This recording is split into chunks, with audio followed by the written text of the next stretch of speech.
Good morning to all of you. Myself Ramesh Kumar from Polytechnic College dosa. जैसा कि अपन ने last class में DC machine का working principle पढ़ा था कि आपकी जो डीसी मशीन है वो कैसे काम करती है, तो उसमें अपन ने फ्लेमिंग का लेफ्ट हैंड रूल का नियम पढ़ा था कि आपका जब कोई करंट कैरिंग कोई वायर है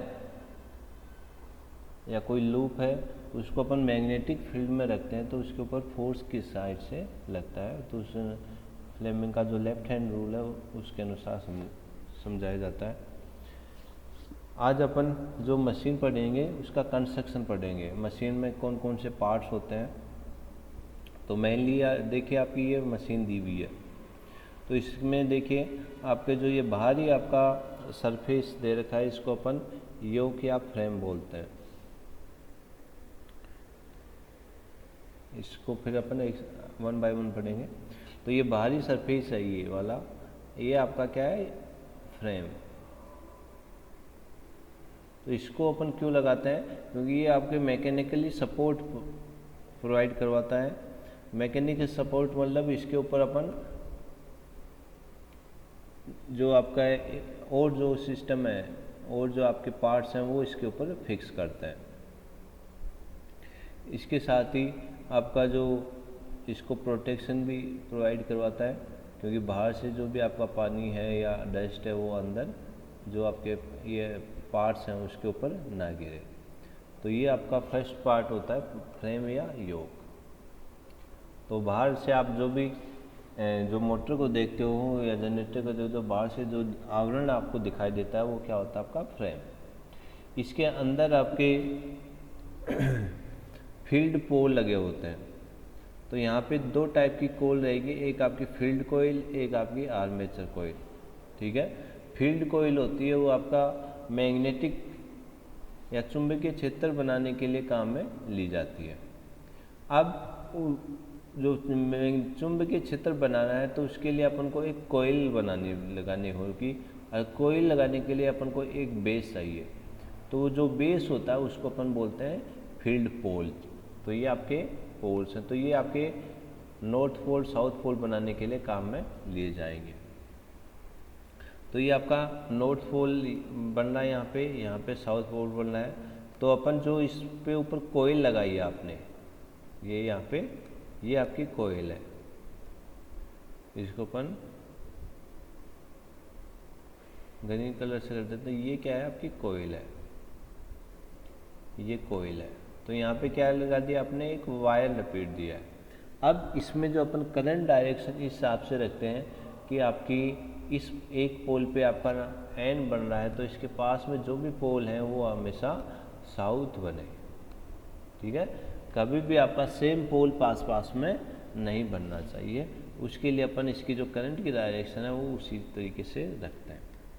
नेक्स्ट आपका फील्ड वाइंडिंग है, यानी फील्ड बनाने के लिए अपन जो वाइंडिंग करेंगे वो आपकी फील्ड वाइंडिंग हो जाएगी।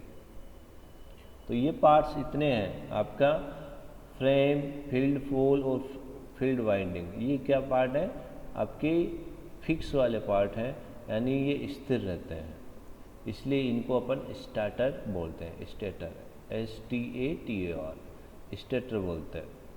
तो जो पार्ट आपका स्टेशनरी रहे उसको अपन स्टेटर बोलते हैं। अब अपन चलते हैं जो आपका पार्ट रोटेट होता है, यानी जो आपका बीच वाला पार्ट है जो रोटेट होता है उसके ऊपर चलते हैं।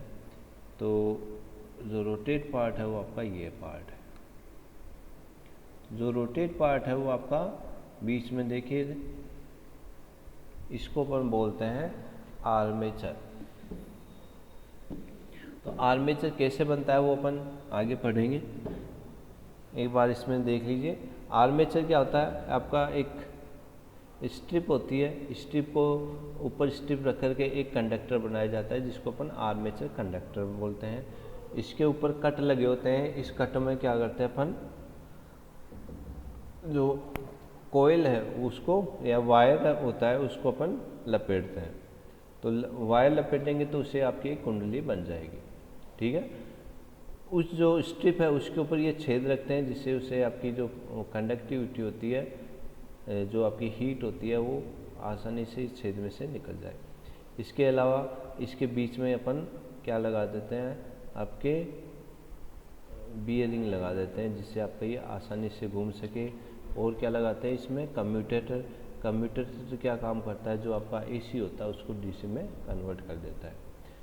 फिर इस जो आपका ये घूम रहा है पार्ट, इसको बाहर लेने के लिए अपन यहाँ पे क्या लगा देते हैं, एक शाफ्ट लगा देते हैं। तो ये आपका एक सिंपल इंट्रोडक्शन है। अब अपन 1 बाय 1 पढ़ेंगे इसको। यही आपका डीसी मशीन है, उसको और डिटेल में समझाया गया हुआ है। मेनली आपके जो डीसी मशीन होती है उसमें आपके 7 पार्ट्स होते हैं। एक फर्स्ट है आपके मैग्नेटिक फ्रेम और योक, दूसरा है मैग्नेटिक पोल या फील्ड कोयल, दूसरा है पोल कोयल या फील्ड कोयल, और फिर आर्मेचर कोर, फिर आर्मेचर वाइंडिंग, फिर कम्यूटेटर, फिर आपके ब्रूसेस और बियरिंग। फर्स्ट आपका मैग्नेटिक फ्रेम या योक। तो मैग्नेटिक फ्रेम या योक होता है वो आपका जनरली मैकेनिकली सपोर्ट के लिए काम में लिया जाता है। और इस पे मैकेनिकल सपोर्ट, इसको बाहर ये यहाँ पे इसके ऊपर पैर लगा देते हैं जो इसको बाहर ही अपन अर्थ पे रखने के लिए, जिससे आपका पानी से थोड़ा सरफेस, जो अर्थ का सरफेस है उससे ऊपर रहे, इससे आपके पानी या जंग आपके इस जो आवरण है इस पे नहीं लगे। ठीक है। इसके अलावा अंदर जो आपके इसके अंदर पोल लगाएंगे उसके लिए है। इसके साथ ही इसमें जो वायर जाएगा उसके लिए अपन टर्मिनल बॉक्स लगा देते हैं, उसको उठाने के लिए लिफ्ट आई लगा देते हैं। तो ये आपके मैकेनिकली सपोर्ट है, अपन अलग अलग पार्ट इसके ऊपर लगा देते हैं। इसके साथ ही ये मैग्नेटिक फ्लक्स है, उसको प्रोड्यूस बाय पोल, जो आपका पोल होता है जो आपके मैग्नेटिक फ्लक्स बनाता है, चुंबकीय क्षेत्र बनाता है, उसको फिक्स करने के लिए अपन इसका काम में लेते हैं। तो इसमें जो आपके जो सस्ते होते हैं वो काम में लिया जाता है, जो छोटे जनरेटर होते हैं उसमें अपन सस्ते वाले काम में लेते हैं, जबकि आपके बड़े होते हैं उसमें अलग काम में लिया जाता है। तो जो छोटे जो मशीन होती हैं उसमें कास्ट आयरन काम में ली जाती है। तो ये ध्यान रखना है आपको कि आपके मेटल किस टाइप की काम में ली जाएगी। तो जो छोटे मशीन है उसमें कास्ट आयरन, और जो आपकी बड़ी मशीन होती है उसमें कास्ट स्टील और रोल्ड स्टील काम में ली जाती है, क्योंकि उसके अनुसार आपका जो पावर की स्टेबिलिटी वो अभी बढ़ानी है, उसके लिए अपन अलग अलग मेटल काम में लेते हैं। देन है मैकेनिकली मैग्नेटिक पोल्स। अब अपन ने बाहरी फ्रेम लगा दिया है, अब अपन को चुंबकीय क्षेत्र बनाना है। तो चुंबकीय क्षेत्र बनाने के लिए अपन को एक कुंडली लपेटनी है। तो कुंडली लपेटने के लिए आपको सपोर्ट चाहिए, और वो सपोर्ट कहाँ से आता है, मैग्नेटिक पोल से। तो यहाँ पे अपन एक मैग्नेटिक पोल बना रहे हैं। तो ये आपका एक मैग्नेटिक पोल है, जिसके नीचे का पार्ट होता है जिसको अपन फिक्स करते हैं, वो आपका लेमिनेटेड पोल शू हो जाता है, और ये आपकी पोल कोर हो जाती है। तो poles core and pole shoes, यानी जो बेस होता है इसका उसको अपन पोल शूज बोलते हैं, और ऊपर का जो पार्ट होता है वो पोल कोर्स होता है, जिसके ऊपर अपन क्या करते हैं, वायर लपेटते हैं। जो पोल शूज होता है वो आपके 2 पर्पज करता है। They spread out the flux in the air gap and also being the larger cross section reduce the reluctance of the magnetic path. यानी जो आपका अपन इस हिसाब से करते हैं कि जो आपका मैग्नेटिक फ्लक्स है वो आपका डिस्ट्रीब्यूट हो, वो बराबर हो जाए। इसके साथ ही जो पोल शू का जो काम होता है वो क्या होता है, जो रिलक्टेंस होता है मैग्नेटिक फील्ड का उसको रिड्यूस करने का होता है। और इसके अलावा क्या करता है, आपकी जो कोयल्स होती है उसको सपोर्ट करता है। जो फील्ड कोयल बनाते हैं उसको लपेटने के लिए आपको कोई स्पेस चाहिए, और वो कहाँ से आता है, आपका पोल शूज प्रोवाइड करता है।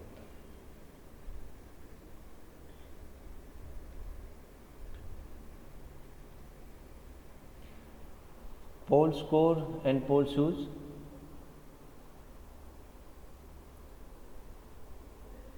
तो जो आपका पोल कोर होता है वो आपका सॉलिड पीस होता है और वो किसका बना होता है, कास्ट आयरन का होगा या कास्ट स्टील का होगा। तो मेनली अपन cast iron, cast steel, cast iron तो छोटी मशीन के लिए, कास्ट रोल उसके लिए बड़ी मशीन के लिए। Pole shoes is laminated and is fasten to the poles face by the means of counter screw. Screw से अपन उसको फिक्स कर देते हैं या उसको पोल शूज से अपन लेमिनेट कर देते हैं, किसके ऊपर, आपके फ्रेम के ऊपर। In modern design the complete poles cores and pole shoes are built with thin lamination of silicon steel which are riveted together under hydraulic pressure. The thickness of laminate varies 1 to 0.2 mm. आजकल जो आपकी machine आ रही हैं उसमें जो पोल core होता है और शूज होता है उसको अपन एक साथ ही बना देते हैं और वो किसके बने होते हैं, सिलिकॉन स्टील के, और रिवर्टेड होती है एक दूसरे के ऊपर। उसको जो बहुत लार्ज प्रेशर है उसके ऊपर रिवर्टेड किया जाता है। इसकी जो लेमिनेशन की जो मोटाई होती है वो 1 से लेकर के 0.25 mm की होती है, और जो एक thin layer between poles cores, आपके जो पोल बने होते हैं उनके कोर में एक लेयर इंसुलेटर की बनी होती है जिससे आपके जो एडी करंट है वो आपका ज़्यादा ना फ्लो हो।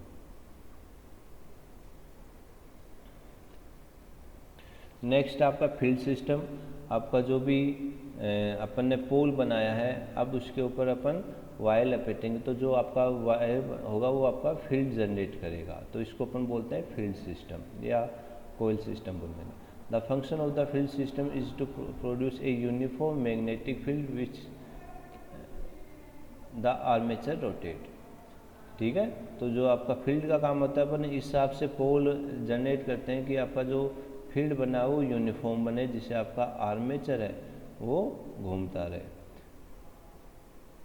जो फील्ड कोयल्स होती है इसको अपन पोल पे माउंटेड कर देते हैं और डीसी करंट इसमें से फ्लो करवाएंगे। इसमें जो भी आपकी कोयल्स होती हैं उसमें जो करंट फ्लो करते हैं वो ऐसे फ्लो करते हैं कि जो भी आपके पोल्स होते हैं पड़ोस में आसपास में जो पोल्स होते हैं उनमें जो पोलरिटी है वो हमेशा ऑपोजिट होनी चाहिए। एक आपका पोल्स नॉर्थ बन रहा है तो उसके पास में जो भी आपके एडजेसेंट है पड़ोसी दोनों उनके ऊपर साउथ बनना चाहिए। इस पे नॉर्थ बन रहा है तो दोनों पे साउथ बनना चाहिए।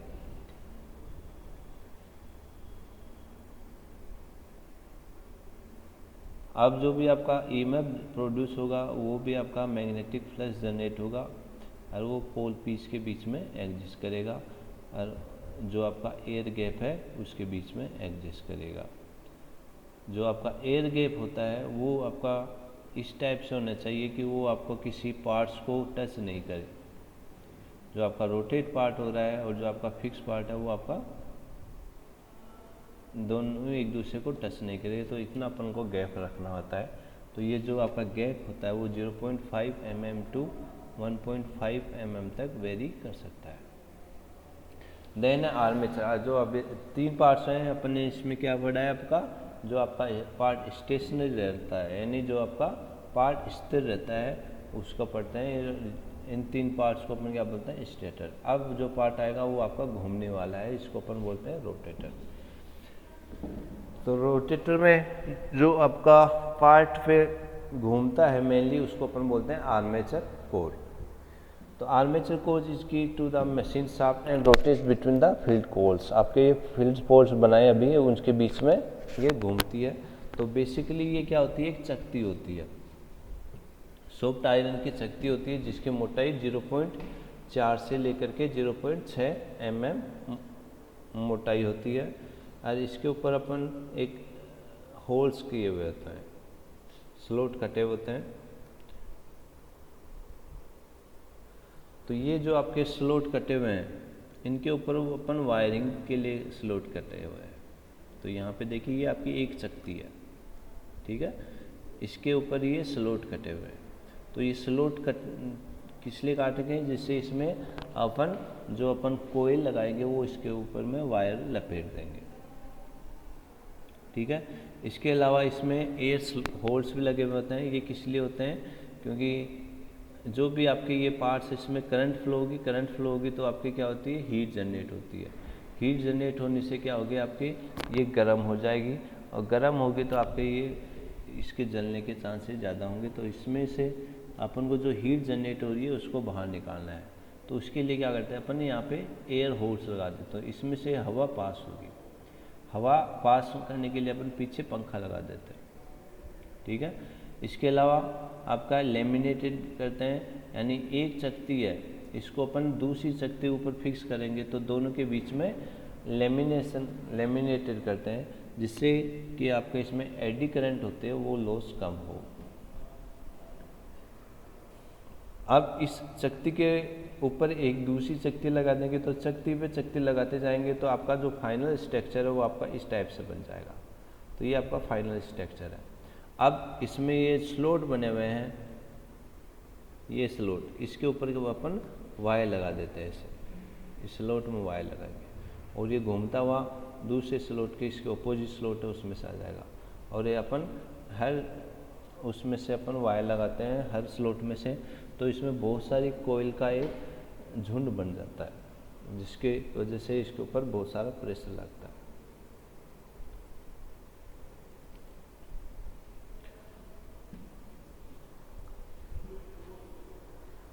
तो ये आपको बता दिया है। तो लेमिनेशन करते हैं वो क्यों करते हैं, एडी करंट का जो लॉस हो वो आपका बहुत कम हो, और इसका जो रेजिस्टेंस होता है तो उसकी वजह से जो लॉस होगा वो भी आपका बहुत कम हो। तो इसमें से जो करंट फ्लो करवाते हैं वो बहुत कम फ्लो करवाते हैं। The lamination are slotted to accommodate and provide mechanically security to the armature winding and to give shorter air gap for the flux to cross between the pole face and the armature teeth।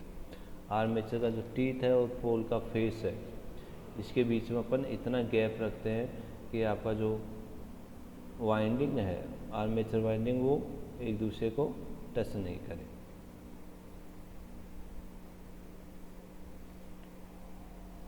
Next है आपका armature winding. अब जो आपका slot बना हुआ था armature में, उसके ऊपर अपन कोयल कर देते हैं। तो ये आपकी कोयल कर दिया और इसको अपन बाहर से आर्मेचर कोर को लपेट देते हैं, जिससे आपकी ये वायर है वो बाहर नहीं निकले। तो ये इसमें लगाते हैं जो ये वायर है बाहर नहीं निकले, और जो आपका बाहर जो स्टेटर पार्ट है या पोल्स है उसको टच नहीं करे।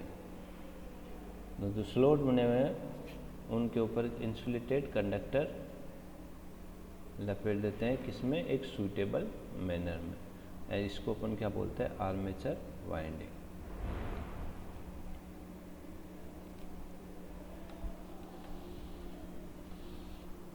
ये आपका वाइंडिंग है, यही आपका ईएमएफ के लिए रेस्पॉन्सिबल है। इसके लिए अपन जो भी कंडक्टर है वो सीरीज या पैरेलल में इसी हिसाब से लगाते हैं। तो जो आपका सीरीज होता है वो वोल्टेज को इंक्रीज करने के लिए काम में लिया जाता है, जबकि पैरेलल पास होता है वो करंट को इंक्रीज करने के लिए काम में लिया जाता है। आर्मेचर वाइंडिंग होती है उसको क्लोज सर्किट वाइंडिंग भी बोलते हैं। इसको अपन सिमेट्रिकल फॉर्म में अपन काम में लेते हैं, और ये सीरीज में इसको जनरली कनेक्ट किया जाता है। इसके बाद में आर्मेचर कंडक्टर को अपन कम्यूटेटर सेगमेंट से कनेक्ट कर देते हैं, और इसको जो वाइंडिंग होती है ये दो टाइप की वाइंडिंग होती है, एक लैप वाइंडिंग होती है और वेव वाइंडिंग होती है। दोनों का अलग अलग रोल होता है। नेक्स्ट आपका कम्यूटेटर। तो कम्यूटेटर क्या होता है, यहाँ पे जो भी काम होता है, क्योंकि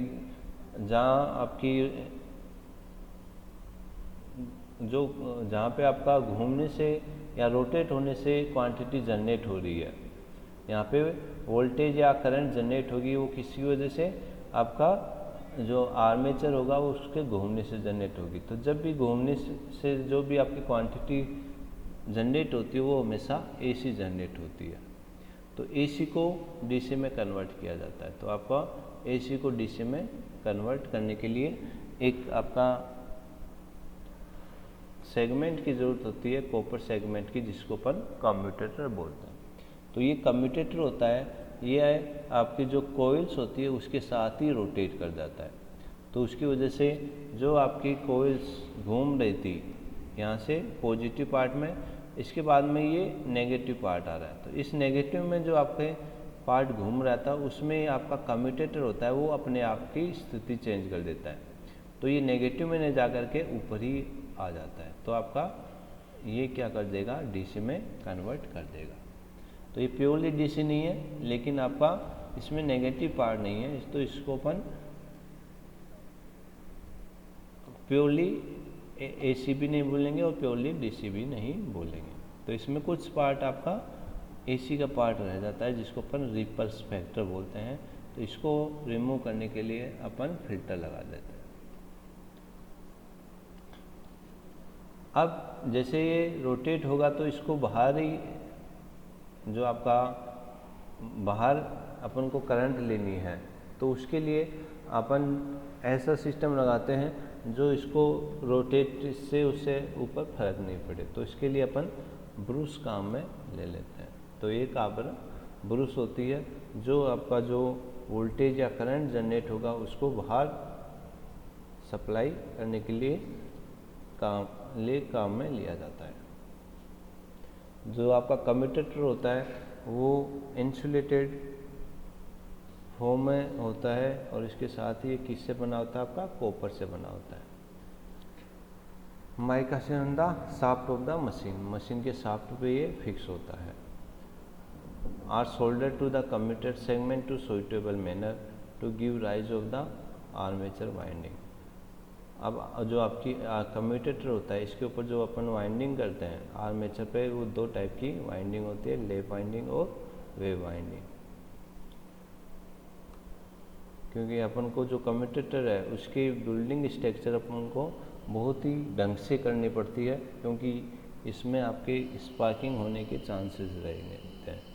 इसलिए स्पार्क नहीं हो उसके लिए अपन इसमें क्या कर देते हैं, ब्रूस या ओवर हीट या कार्बोनाइज कम्यूटेटर काम में लिए जाते हैं।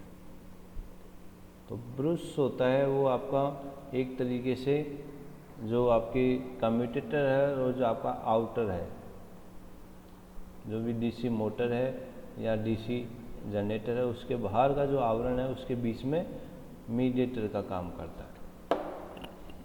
तो ब्रूस होता है यहाँ इस तरीके से लगाई जाती है। तो ब्रूस आपका कार्बन से बना होता है। इसको अपन एक ब्रूस बॉक्स में फिक्स कर देते हैं, जिससे अपन इसको किसी स्टेबल पार्ट पे इसको स्क्रू की सहायता से फिक्स कर देते हैं। इसके नीचे अपन स्प्रिंग लगा देते हैं। स्प्रिंग से क्या होगा, यदि आपकी जो कम्यूटेटर जो घूम रहा है उसमें जो आपके कोई वाइब्रेशन होगा तो उससे स्प्रिंग की वजह से इसके ऊपर इफेक्ट नहीं आएगा। तो इसी हिसाब से आपकी मोटर भी दो टाइप की होती है, एक ब्रूस वाली जो हो जाती है, एक ब्रूस लेस मोटर हो जाती है।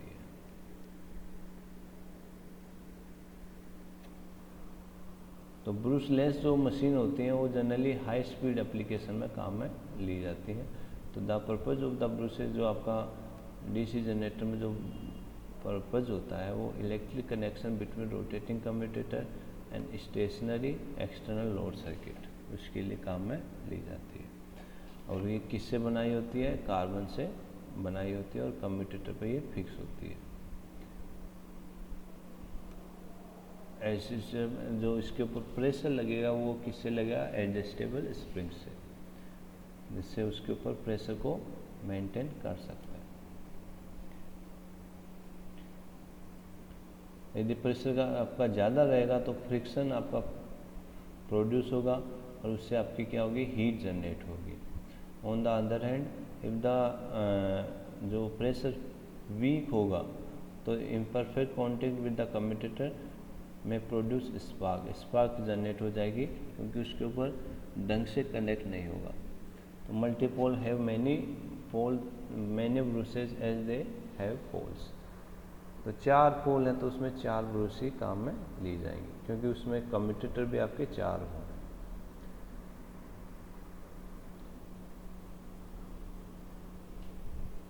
तो जिसमें जो ब्रूस काम में लेंगे उसकी जो पोलरिटी हो वो भी आपकी पॉजिटिव और नेगेटिव रहेगी। एंड लास्ट है आपका जो 7 पार्ट थे, मेन पार्ट थे। फिर आपका सपोर्टिंग के लिए 8वां जो पार्ट है वो आपका है फर्स्ट शाफ्ट है। तो शाफ्ट किस काम आती है? तो शाफ्ट होती है वो मेड ऑफ माइल्ड स्टील की होती है with a maximum breaking strength. The shaft is use to transfer mechanical power from or to the machine. आपकी जो भी मशीन होती है उससे मैकेनिकल पावर लेने के लिए या देने के लिए काम में ली जाती है। The rotating parts like armature core, commutator, cooling fans are keep on the shaft. Shaft के ऊपर ये जो रोटेटिंग पार्ट्स हैं उसको अपन फिक्स कर देते हैं। तो उसके ऊपर क्या क्या लगा होता है? आर्मेचर कोर लगा होता है, कम्यूटेटर लगा होता है, कूलिंग फैंस लगा होता है। सेकेंड पार्ट आपका बियरिंग। तो बियरिंग होती है वो फ्रिक्शन आपका कम से कम हो उसके लिए काम में लिया जाता है। तो ये आपका बियरिंग है। तो बाल और roll bearing are fitted in the end of housing या एंड प्लेट के पास में फिक्स कर देते हैं। The function of the bearing is to reduce friction between the rotating and stationary parts of the machine. जो आपका पार्ट रोटेट हो रहा है, जो आपका फिक्स पार्ट है, उसके बीच में घर्षण कम हो उसके लिए अपन बियरिंग काम में लिए जाते हैं। और जो मेनली जो बनाए जाते हैं वो कार्बन स्टील के बनाए जाते हैं क्योंकि ये बहुत ही हार्ड मटेरियल होता है। नेक्स्ट आपके एंड प्लेट। एंड हाउसिंग या end plates are attach to the end of the main frame. जो आपकी फ्रेम होती है उसके आगे और पीछे यानी जो दोनों साइड एंड है वो उस पर जो बियरिंग पार्ट है उसको सपोर्ट करने के लिए, क्योंकि बियर है वो आगे पीछे हो जाते हैं तो उसको सपोर्ट करने के लिए अपन प्लेट लगा देते हैं। The front housing support the bearing and the Bruce assembles whereas the rear housing usually support the bearing only। आगे पार्ट है वो आपको किस किस को सपोर्ट करता है? आपका बियरिंग के साथ साथ आपका ब्रूस को भी सपोर्ट करता है। एंड लास्ट है आपका कूलिंग फैन। कूलिंग फैन किस लिए काम आता है? जो भी आपकी पावर रेडिएट हो रही है, जो पावर उत्सर्जित हो रही है अंदर, उसको बाहर थ्रो करने के लिए काम में लिए जाता है जिससे आपकी जो एफिशिएंसी है वो कम नहीं हो। तो ये आपका पार्ट है वो आपका एक डीसी मशीन के कंस्ट्रक्शन का है। नेक्स्ट क्लास में अपन जो डीसी मोटर है उसके प्रिंसिपल पढ़ेंगे और उसके साथ ही उसका क्लासिफिकेशन पढ़ेंगे। आज के लिए इतना ही। Okay, thank you.